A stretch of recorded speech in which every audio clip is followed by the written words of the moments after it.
नमस्कार, मी सिद्धेश पाटील, डॉक्टर बाळासाहेब सावंत कोकण कृषी विद्यापीठ दापोली अंतर्गत कृषी महाविद्यालय दापोली येथील एक विद्यार्थी।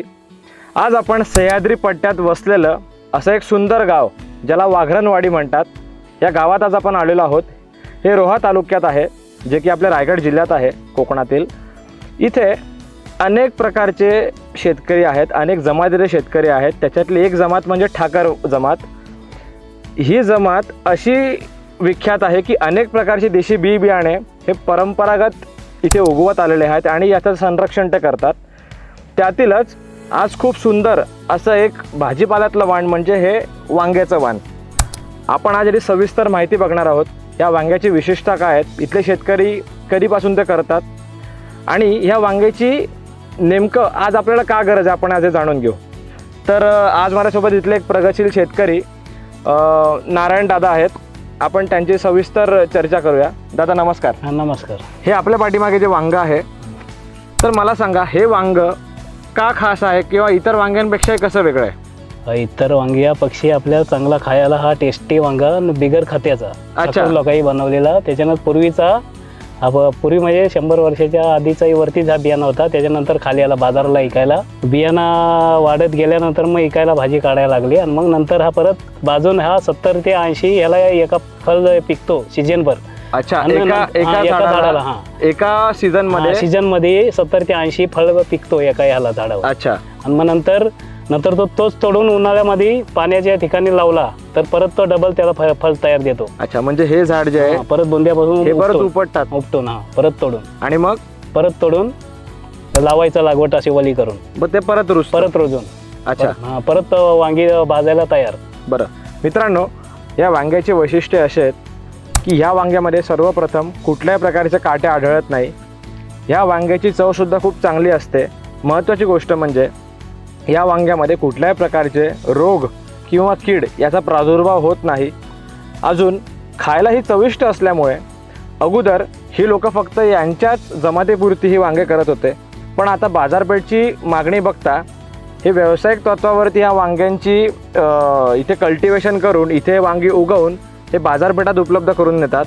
आणि जवळपास मला सांगा, ह्या वांग्यांची बाजारात तुम्हाला काय किंमत मिळते? 20 रुपयाचा वाटा जातो 4 वांगे। 4 वांग्यांची एक जोड? एक जोड 20 रुपयाला जाते। अच्छा, आणि हे वांगे तुम्ही उगवत असताना तुम्ही याच्यावर रासायनिक खत आणि फवारणी काय मारतात का? नाही, बिगर खताचा वांग तुम्ही? बिगर खताचा, खत बी नाही। हे वांग उगवण्यासाठी तुम्ही सुरुवात कुठल्या महिन्यापासून करतात? मे महिन्याचा पाऊस, मे महिन्यापासून सुरुवात करतात। हां, मे म्हणला तुम्ही बियाणं जमिनीत टाकल्यानंतर तो रुजून येतो, तो उपटून मग जागे लावून टाकतो असे। अच्छा, हे वांग लावल्यानंतर किती दिवसानंतर याला फळधारणा सुरू होते? त्याला तरी दोन महिन्याच्या नंतर फुल धरतो। 2 महिन्यानंतर फुल धरतं। हे किती कालावधीपर्यंत याला फळ येत राहतात? तरी सीजनभर पाऊस खपा परत फळ येतो आणि मग नंतर तोच झाड उपटून दुसरीकडे पाण्याच्या ठिकाणी लावलं तर परत डबल फळ येतो त्याला। म्हणजे जवळपास दिवाळीपर्यंत तुम्हाला हे वांग मिळतो। त्याच्यानंतर मग तो झाड उन्हाळ्यामध्ये उपटून पाण्याच्या ठिकाणी लावल्यानंतर डबल पीक देतो। अच्छा, बिगर खताचा तो पण। हां, तर मला सांगा, ह्या वांग्यांमध्ये सध्या बाजारात जे लोक हे वांगे घेतात त्यांचा काय प्रतिसाद आहे? लोक काय म्हणताय वांग्यासाठी? ह्या वांग्याला काय बोलतात लोक की बिगर खताचा आणि ह्याला काटा नाही, काट्याच्या मुलं हे लोक भाजी जास्त खातो। अच्छा, आणि चवीत काय सांगतात लोक? टेस्टी, भरीत जास्त भाजी करतो ना याला लोक आमच्या इकडचे। अच्छा, याला कशा पद्धतीने तुम्ही बनवतात? हे असे 4 भाग करायचे आणि ह्याच्यात चटणी टाकून फ्राय बनवायचे असे। अच्छा, याला भाजतात? भाजून नाही, असं तेलामध्ये तळून काढतो। अच्छा मित्रांनो, आपण बघू शकतात हे जे माझ्या पाठी वांग्याचं रोप आहे, याच्यामध्ये ही जी फुलांची रचना आणि हे जे पानं आहेत, तर खूप जास्त पावसात सुद्धा चांगली फुलधारणा याच्यात होते। परागीभवनाचं काम इथे चांगलं होतं आणि खूप चांगल्या पद्धतीने याच्यात फळधारणा होते। आणि ह्या झाडामध्ये कुठल्याही प्रकारच्या कीड किंवा रोगाचं संक्रमण होत नाही आणि साधारणपणे 60 ते 70 एवढे वांगे एका झाडाला लागतात। तर अशा प्रकारचे जे बी बियाणे आहेत हे फार क्वचित जागांवर आज उरलेले आहेत। आज आपण नवीन तंत्रज्ञानाकडे वळत असताना काही चांगले बियाण्यांची निवड करतोच, पण त्यासोबतच आपले जे काही देशी वाण होते जे की चांगल्या गुणवत्तेचे आहेत, आपल्याला याचा विसर पडत चाललेला आहे। नारायण दादा, मला सांगा, ह्या वांग्यासोबतच अजून आपल्या ह्या भागात कुठल्या प्रकारचे अजून देशी बी बियाणे आपण टाकून ते उगवतात.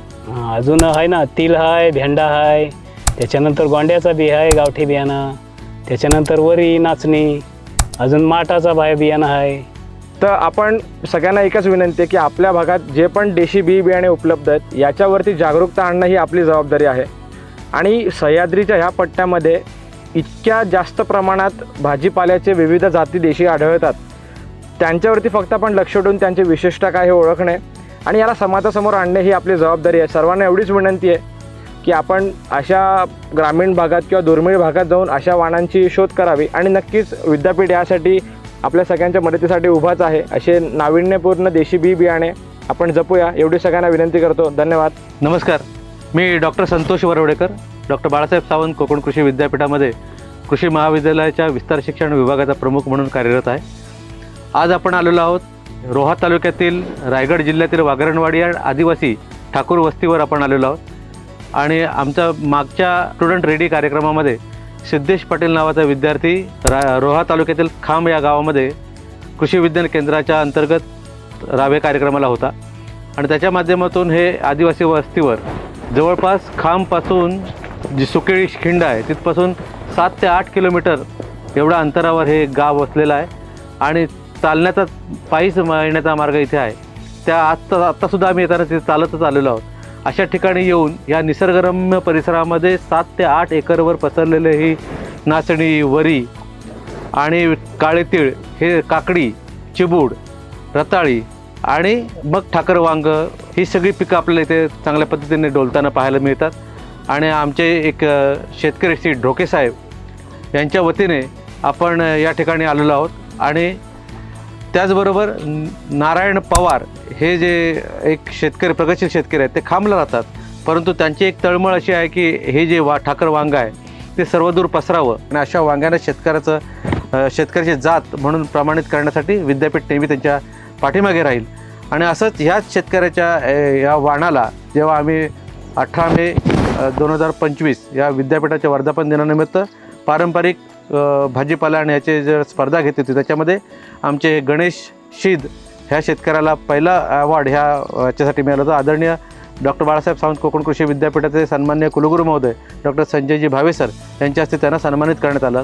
आणि ते त्या कार्यक्रमाला येऊ शकले नाहीत, म्हणून त्यांचा खास सन्मान इथे येऊन आम्ही केलेला आहे. आणि हेच शेतकऱ्यांचं असेच बियाणे आपण तुमच्यापर्यंत पोहोचवणार, अधिकाधिक मोठ्या प्रमाणात पोहोचवणार आहोत.